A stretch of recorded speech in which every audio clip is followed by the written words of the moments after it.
Hi friends, Pankaj Nalabagathila இன்னைக்கு ஒரு சூப்பரான லஞ்ச் பாக்ஸ் ரெசிபி தான் பார்க்க போறோம். ஃபர்ஸ்ட் டைம் சேனல் வீடியோ பார்க்குறவங்க மறக்காம சேனலை சப்ஸ்கிரைப் பண்ணிக்கங்க. இப்போ ஒரு கடாயில தேங்காய் எண்ணெய் எடுத்துக்கலாம். இந்த குழம்புக்கு தேங்காய் எண்ணெய் தான் ரொம்ப நல்லா இருக்கும். தனியா, வெந்தயம்,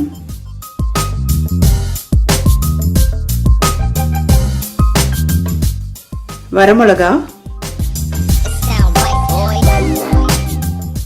இதெல்லாம் போட்டு நல்லா செவப்பா வறுத்து எடுத்துக்கணும். இப்போ வாசனைக்கு கருவேப்பிலை 2 சேர்த்துக்கிறேன்.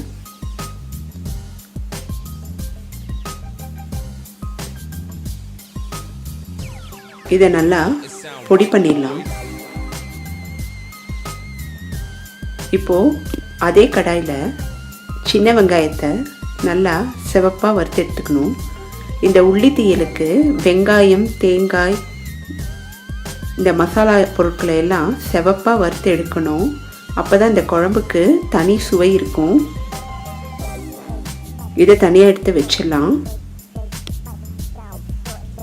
இப்போது துருவிய தேங்காய் எடுத்துக்கலாம். இதையும் நல்லா செவப்பாக வறுத்துக்கலாம்.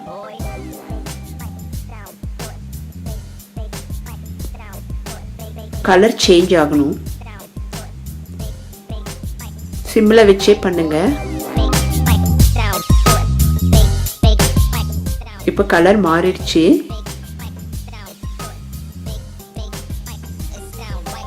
இப்போ இந்த மிக்ஸி ஜாரில் தேங்காய் துருவல், வெங்காயம், அந்த மசாலா பொருட்கள் எல்லாம் சேர்த்து கொஞ்சமாக தண்ணி விட்டு பேஸ்ட் மாதிரி அரைச்சிக்கலாம்.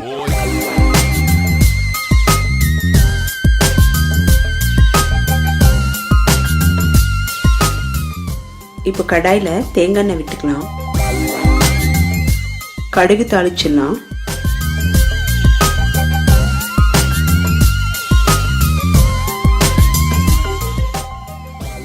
சின்ன வெங்காயம் சேர்த்துக்கலாம். அடுப்பை சிம்மில் வச்சு நல்லா செவப்பாக வறுத்துக்கலாம்.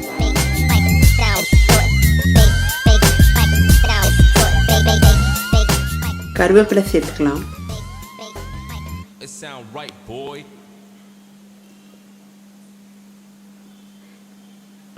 புளி தண்ணி விட்டுக்கலாம்.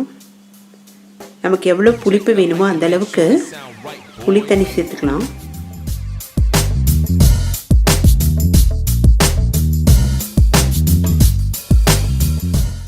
மஞ்சத்தூள் சேர்த்துக்கலாம்.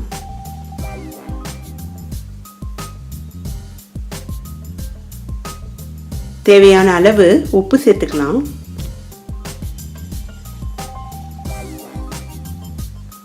பெருங்காய கட்டி சேர்த்துக்கிறேன். வாசனைக்கு ரொம்ப நல்லா இருக்கும்.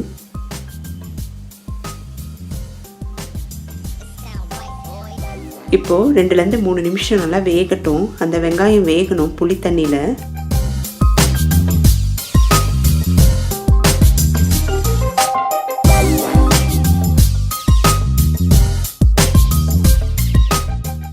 இப்போ இந்த புளிப்புக்கு கொஞ்சமாக வெல்லம் சேர்த்தா டேஸ்ட் இன்னும் நல்லா இருக்கும்.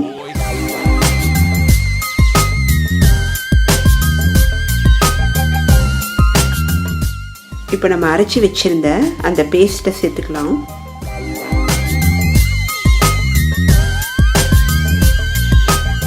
தேவையான அளவு தண்ணி விட்டுக்கலாம். சாதத்தில் பிசைஞ்சி சாப்பிட்ற அளவுக்கு இந்த குழம்பு இருக்கணும். 2லேருந்து 3 நிமிஷம் ஒன்று சேர்ந்து கொதி வரணும்.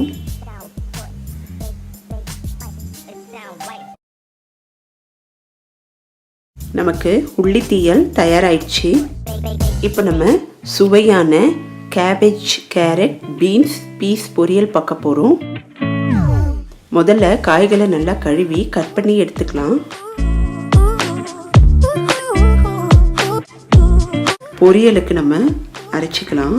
துருவிய தேங்காயோட பச்சை மிளகாயும் போட்டு நல்லா சதைச்சிக்கலாம். இதை தண்ணி விடாமல் அரைச்சிக்கணும்.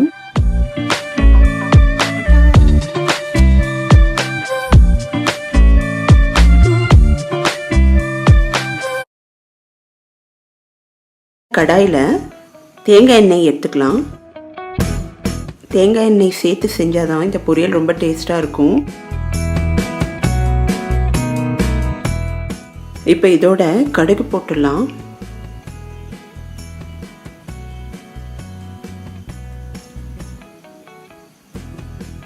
கொஞ்சமாக கருவேப்பிலை சேர்த்துக்கலாம். இந்த மாதிரி கூட்டு, பொரியல், சாம்பார் இந்த மாதிரி நம்ம செய்யும்போது கருவேப்பிலையை கொஞ்சம் கொஞ்சம் சேர்த்துக்கிறது ரொம்ப நல்லது. கருவேப்பிலையில் இரும்பு சத்து நிறைய இருக்குது.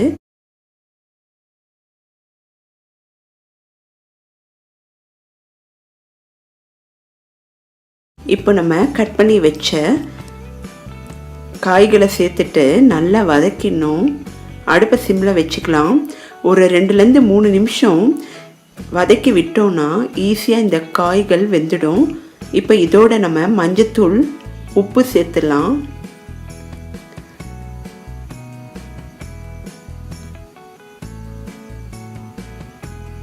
இந்த பொரியல் ரொம்ப டேஸ்ட்டாக இருக்கும்.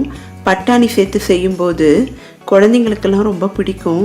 கேரட் பிடிக்காத குழந்தைங்க கூட இந்த மாதிரி பொரியலில் கேரட் சேர்த்து கொடுக்கும்போது ரொம்ப விரும்பி சாப்பிடுவாங்க. 2-3 காய்கள் சேர்ந்து இந்த மாதிரி பொரியல் செய்யும்போது நிறைய ஹெல்தி பெனிஃபிட்ஸ் கிடைக்கும். இப்போ நம்ம கொஞ்சமாக தண்ணி விட்டுக்கலாம், நிறைய விட வேண்டாம். சீக்கிரமாக காய் வெந்துடும். அதனால் கொஞ்சமாக தண்ணி விட்டு ஒரு 2-3 தடவை இலக்கி விட்டுட்டு நம்ம மூடி போட்டு வேக வச்சிடலாம். இப்போது காய் வெந்துடுச்சு. சூப்பராக தயாராகிடுச்சு. இப்போ இதோட நம்ம அரைச்சி வச்சிருந்த தேங்காய், பச்சை மிளகாய் விழுத சேர்த்துக்கலாம். கொஞ்சமாக போட்டால் கூடி ரொம்ப டேஸ்ட்டாக இருக்கும். நீங்கள் அப்படியே கூடி இந்த பொரியல் சாப்பிட்லாம், ரொம்ப நல்லாயிருக்கும்.